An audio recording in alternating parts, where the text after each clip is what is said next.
Hey everyone, I'm sure glad you're here as we once again talk about this subject that we've chosen for this year, which is extraordinary faith. You know, our theme verse is Hebrews 11:6. Without faith, we can't please God. And that's what we're all about this year, pleasing God. And in these journey groups that you've been attending, that's what we're seeking to do, is to grow in our faith. This subject that we're talking about tonight is called Faith Talk. It's the language of faith, and we've titled it Faith Talk. And it's a meaningful subject to me personally because back in January, no, actually it was December of 2015, that the Lord began to speak to me about what was coming out of my mouth. And I was challenged to fill it with faith.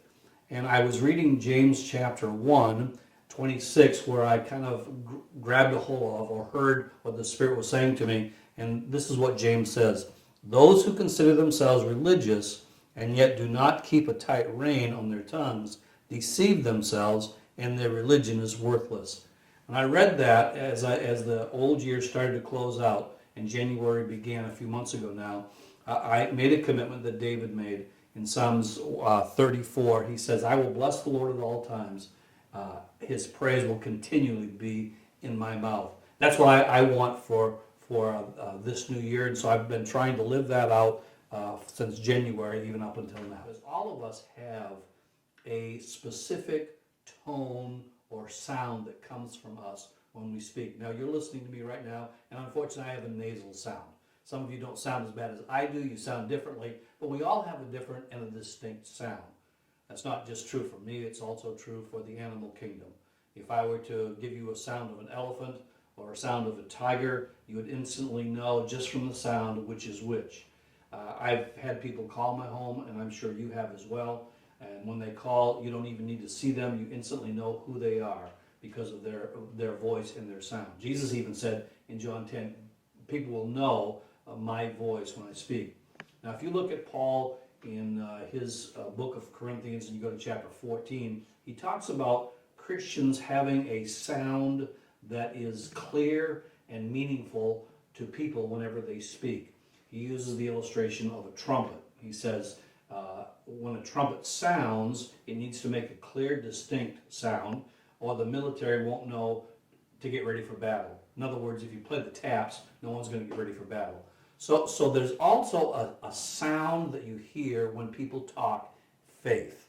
And that's what we want to focus on, because every person who knows Jesus Christ and believes in him, they ought to be a person who speaks distinctly and speaks in a language that sounds like faith.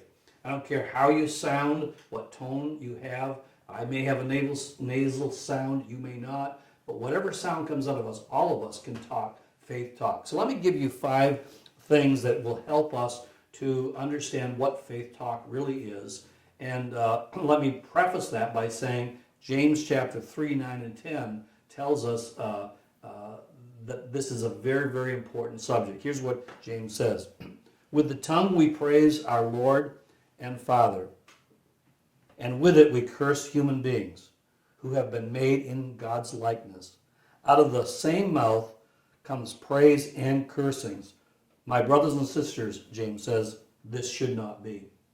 He clearly says it's very important for us to make sure we're speaking faith talk so that people will get this clear understanding that we know Jesus Christ. So first of all, if you're taking notes, write down with me: faith talk expresses confidence in God and not self-confidence. Person who talks faith, when you hear someone talking faith, you'll get the feeling that they really believe in God. They have a confidence that he's involved in their life. They believe that he's not out there someplace watching things happen, but he's a part of their lives making things happen. They actually believe in Romans 8:28. Here's what Romans 8:28 says: "And we know that for those who love God, all things work together for good, for those who are called according to his purpose." People who talk faith really believe that. There was a woman by the name of Nina. She was leaving, I think it was a second service. This is years ago. She was an elderly lady. She tripped over something, fell down the stairs as she was exiting the church, and when she hit her head, like many head wounds, she began to bleed profusely. People gather around her. They called the ambulance immediately. Nina didn't like that, not because she hated hospitals or she disliked doctors, but she just got up and says, no, I believe God is taking care of me. I'll be okay. I don't need to go to the hospital. Well, obviously she was speaking with faith. She was having confidence in God, but she didn't have a lot of wisdom. I think it's always wise if you have a major injury to call the ambulance, get to the hospital. On the way to the hospital, the paramedics were bandaging her head, and her lips were moving as they were doing it. They thought something was wrong, so they asked her, "Ma'am, are you okay?" And she says, "I'm just praying, and if you'd leave me alone, I'd get done before we got to the hospital." She smiled, so they knew that she was joking, but once again, she's expressing this confidence she has in God. They get to the hospital, they do an x-ray on the knee, they look at the head, doctor comes back in and says to her, he says, "Ma'am, you've got some serious injuries. It's going to take some time for the head to heal, and the knee is in definite need of repair." And she said, it can't be. She says, I can't need surgery, because that's what the doctor said. It's going to need surgery. She said, "It can't." He said, "Well, why can't it?" And she says, "Well, on the way here, I was talking to God, and he told me that it was going to be okay." And he says, "Well, I'm sorry, but the x-rays show that you're going to have surgery." She says, "You need to take another x-ray." She insisted. They did it, and to their surprise, she didn't need. Something happened in that interim period of time where she got a healing and something was corrected by God. Now, all of our prayers don't work out that way, but she was expressing confidence in Jesus. And whenever you hear someone express confidence in him, that he's involved in their lives, going to take care of things, you're hearing faith talk. Secondly, faith talk is God-focused and not self-focused.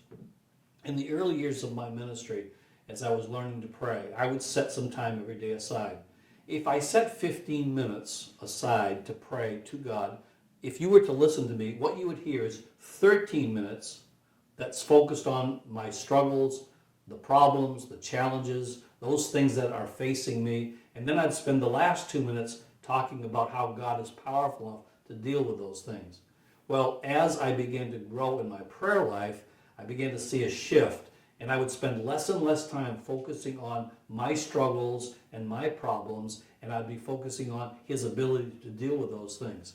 Someone said one time, "I'd rather spend 3 hours with God and 3 minutes with the devil." And I would too, but unfortunately, sometimes we wrestle with the devil for 3 hours and spend 3 minutes with God.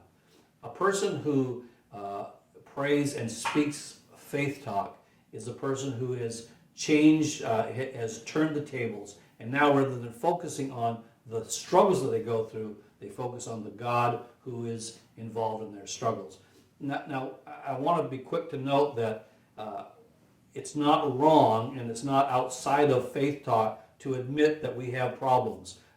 Faith talk is not trying to create a false reality or a system where we have to deny things that are going on, but it does choose to focus on God rather than the things. Thirdly, faith talk is truth talk and not positive talk. Years ago, in my day, a guy by the name of Norman Vincent Peale wrote a book called The Power of Positive Thinking. He was one of the forerunners, and many people have written books about positive thinking and positive talking. And there is a lot of value in those teachings, but if we're confused about positive talking and faith talking, it's going to bring some confusion in our life as we live out our lives in faith. Faith talk is truth talk. It can handle the negative things. You don't have to, if you're sick, you don't have to pretend that things are okay.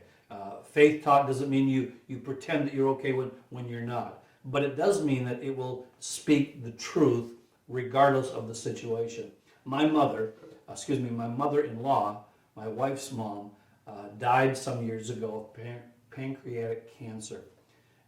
I remember those days because she died in the room, and I was a couple of feet from her when she passed away. But leading up to her death, she was on a feeding tube. She was able to get around the house to some extent, but she would never talk about death. She would never talk to Donna or her sister about the will, if there was a will, or any papers of insurance. She'd never talk about the practical thing because she was convinced that faith talk meant that you had to talk positively and never could say anything negative. And that's terrible. We've even had some instances since I've been here at the church where people would not even allow someone to come into the room unless they spoke positive things. Listen, faith talk is not positive talk, it's truth talk. There are some things that are very, very difficult, and it's okay to admit that you're going through difficult times. But faith talk will decide, I'm going to focus on Jesus in these times. And yes, I am sick, but faith talk says, I believe Jesus is a healer. I believe that he can do something about this. So that's an important thing about faith talk. The fourth thing about faith talk is this: it's full of grace and not judgment. When I talk faith, when you hear people talk faith, you hear truth coming, but you also hear grace coming. And it's not full of criticism and condemnation and demeaning terms or judging terms. You'll hear it come across full of grace. When I talk to people who disagree with me, I don't have to be judgmental.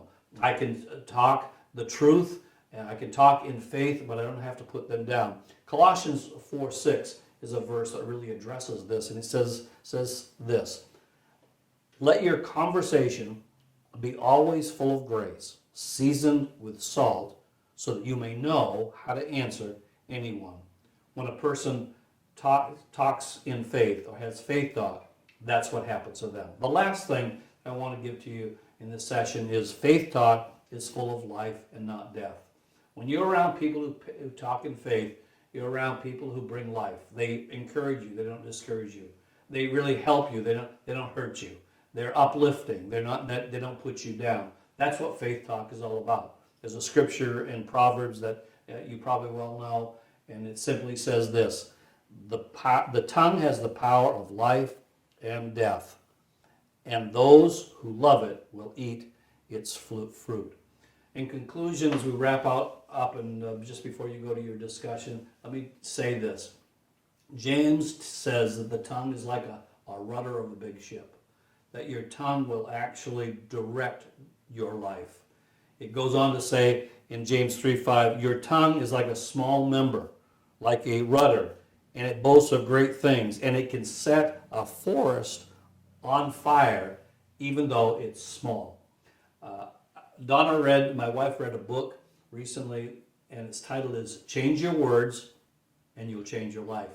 That's what faith talk is all about. It's talking the same way that Jesus would talk. Do you know that Jesus was never critical of himself? He never put himself down.